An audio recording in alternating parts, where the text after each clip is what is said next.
চাচা এখানে বসে বসে মাছ ধরতেছে, তা চাচার পাশে একটু বসি।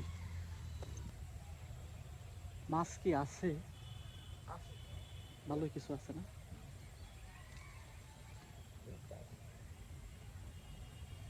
কাকা, আপনি কোন পর্যন্ত পড়ালেখা করছিলেন? 8, 9? আমি তো যখন মানে আমরা বোঝার পর যতটুকু শুনছি যে আপনি অনেক মেধাবী ছিলেন। আপনার দেখা যায় যে ক্লাসে রুল 1 থেকে 2 এরকম থাকতো, তাই না? এরকম থাকতো না? তাহলে তো ভালো মেধাবী ছিলেন। আপনাদের তো তখন আপনাদের টিচার ছিল কি, মানে ভালো মানের টিচার, শিক্ষক, যারা মনে করেন যে আপনাদের ভালো করে গাইড করতো, ভালো করে পড়াইতো, এরকম ভালো মানের টিচার ছিল কি? 1 লাখ পড়তেন?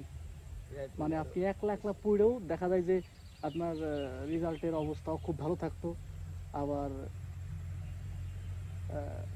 রুলও থাকতো 1 থেকে 4-এর ভিতরেই। এটা অনেক বড় একটা বিষয়।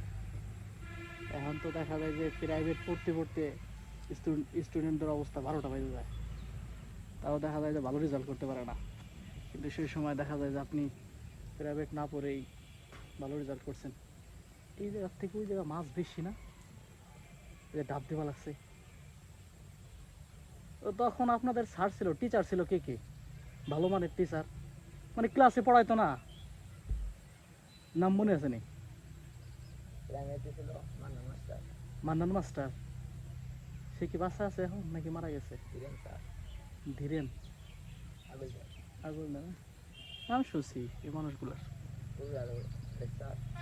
আর পূর্বার হেড স্যার নাম কি ছিল? আপনি কি হাই স্কুলে কি সালতা স্কুলেই পড়তেন নাকি সে ওই যে এদিকে জানি কোথায় ছিল, শাড়ুক দিয়া? দেখা যায় যে আমাদের বাপসা চারা তারা শাড়ুক দিয়ে পড়তো, আপনি সালতা পড়তেন না? তখন সালতা হাই স্কুল ছিল, তখন ততক্ষণে সালতা হাই স্কুল হয়ে গেছে। তার মানে আপনার দূরে যাইতে হয় নাই ঠিকই, কিন্তু আপনার বড় ভাই কিন্তু দূরে যাইতে হয়েছে, যাইতে হয়েছে না? কিন্তু আপনার যাইতে হয় না। আপনার আসলে ভাগ্যটা ভালো যে সালতার ভিতরে হয়ে গেছিলেন। দেখা যায় যে তার থেকে তার পিছনের জেনারেশন যারা ছিল তারা দেখা যায় যে শাড়ুক দিয়ে যায় পড়ালেখা করছে।